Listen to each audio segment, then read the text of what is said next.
Ang mabuting balita ng Panginoon ayon kay San Mateo.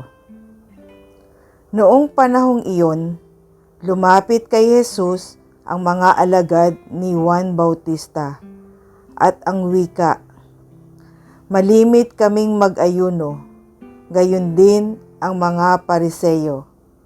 Bakit po hindi nag-aayuno ang inyong mga alagad?"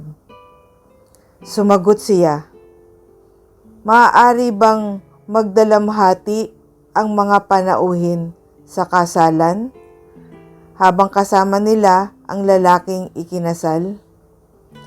Kapag wala na siya, saka pa lamang sila mag-aayuno." Ang mabuting balita ng Panginoon.